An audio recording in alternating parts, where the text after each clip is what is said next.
Welcome to TDS studios. N friends எல்லாம் அருமையாக இருப்பீங்க நம்புகிறேன்.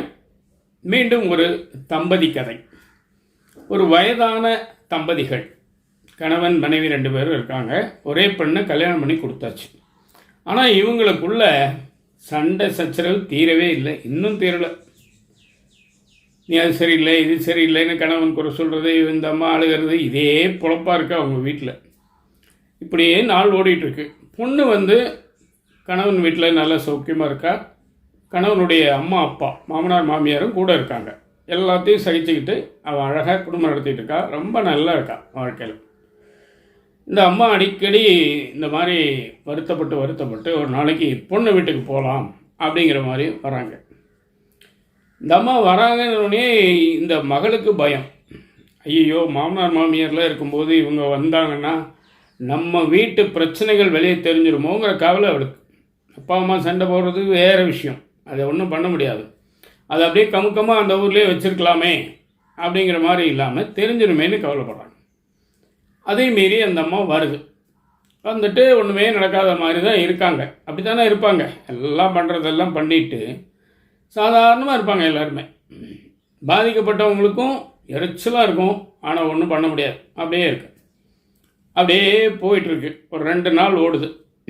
3ஆவது நாள் அந்த சம்பந்தி அம்மா அதாவது பையனோட அம்மா பொண்ணோட அம்மா கிட்ட சொல்கிறாங்க, இங்கே பாருங்கள் சம்பந்தி, நீங்கள் வந்ததெல்லாம் எங்களுக்கு தெரியும். ஏன் வந்தீங்க, எப்படி வந்தீங்க, என்ன கண்டிஷன் எல்லாம் எனக்கு தெரியும். வாழ்க்கையில் சில விஷயங்களை நாம் முடிவு செஞ்சுக்கணும். உன்னோட வாழ்க்கை உன் கையில் இருக்குதுன்னு சொல்கிறாங்க இல்லைங்களா, அது ஏன்?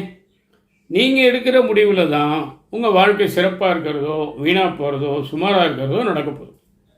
அப்போ என்ன முடிவு எடுக்கணும்? நாங்கள் என்ன முடிவு எடுத்தோங்கிறத சொல்கிறேன். உங்களுக்கு எப்படி பொருந்ததோ அப்படி நீங்கள் முடிவு எடுத்துக்கோங்க. அவர் வேலைக்கு போயிட்டு வர வரைக்கும் அவர் வீட்டு வேலையை எதுவுமே செய்ய மாட்டார். வேலைக்கு போவார், வருவார், சம்பாதிச்சு கொடுப்பாரு. நல்ல பழக்க வழக்கங்கள் உள்ளவர். அருமையாக குடும்பம் நடத்தணும். பையனை நல்லா படிக்க வச்சோம், வேலைக்கு அனுப்பிச்சோம். இந்த உங்கள் பொண்ணை கல்யாணம் பண்ணி வச்சோம், நல்லா இருக்காங்க. நான் வீட்டு வேலை பூரா பார்த்துக்குவேன். ஆனால் மனித மனம் எப்பேற்பட்டதுன்னு நீங்கள் கேட்டிங்கன்னா சலித்து கொள்ளக்கூடியது.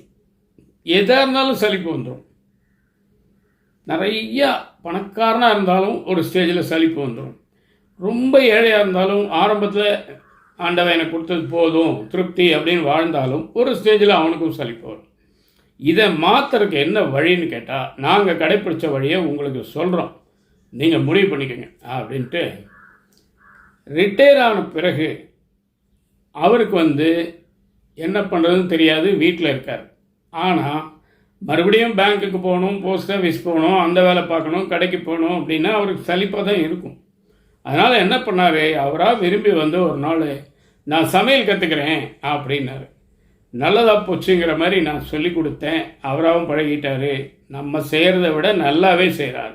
இப்போது ஒரு மனைவி எப்படி வீட்டில் இருந்து வேலைகள் செய்வாளோ அதே போல் அவர் சமைக்கிறது, பாத்திரம் கழுவுறது, துணி துவைக்கிறது, வீட்டை சுத்தம் பண்ணுறதுன்னு எல்லா வேலையும் அவர் பார்த்துக்கிறார்.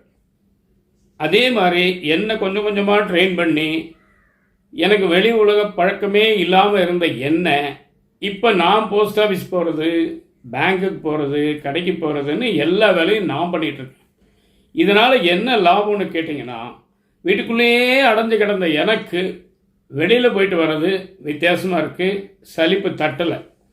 அதே மாதிரி வெளியில் போய் வேலை பார்த்துட்டு ஊரெல்லாம் சுற்றி கடைக்கு போயிட்டு வந்த அவருக்கு வீட்டை விட்டு இப்போ வெளியே போகிறதே இல்லை.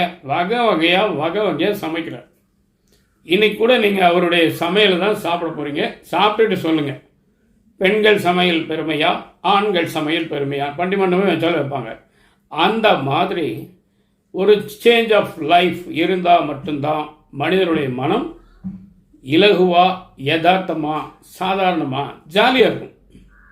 அதனால் அவர் என்ன சொல்ல வர்றாருன்னா, என் மனைவியினுடைய துணிமணிகளை துவைக்கிறது, வீட்டு வேலை செய்கிறது, சமைக்கிறது எதுவுமே எனக்கு கேவலம் இல்லை. ஏன்னா இவ்வளோ நாள் அவள் என்ன பார்த்துக்கிட்டா, இப்போ நான் அவளை பார்த்துக்கிறேன். அதே மாதிரி அந்த அம்மா முதல்ல வெளியே போகிறேன்னா எனக்கு பயங்க, இப்போ சர்வ சாதாரணமாகிடுச்சு. எந்த ராத்திரினாலும் போயிட்டு என்னன்னாலும் வாங்கிட்டு வந்துடுவேன். அந்த அளவுக்கு நான் இப்படி மாற்றிக்கிட்டாங்கன்னு சொன்னால் அவங்க வாழ்க்கை அழகாக அருமையாக இருக்கும். அருமையான ஒரு மனோதத்துவ மன உளவியல் சம்பந்தப்பட்ட விஷயம். சரிங்களா? ட்ரை பண்ணி பாருங்கள். இதான் இன்றைக்கி விஷயம். நிச்சயமாக இந்த விஷயம் உங்களுக்கு பிடிச்சிருக்குன்னு நம்புகிறேன். உங்கள் கருத்துக்களை எதிர்பார்க்குறேன். மீண்டும் அடுத்த எபிசோடில் சந்திப்போமா? அதுவரை உங்களிடம் வந்து விடைபெறுவது உங்கள் அன்பர் டி. சண்முக சுந்தரம், போத்தனூர், கோயம்புத்தூர். நன்றி, வணக்கம்.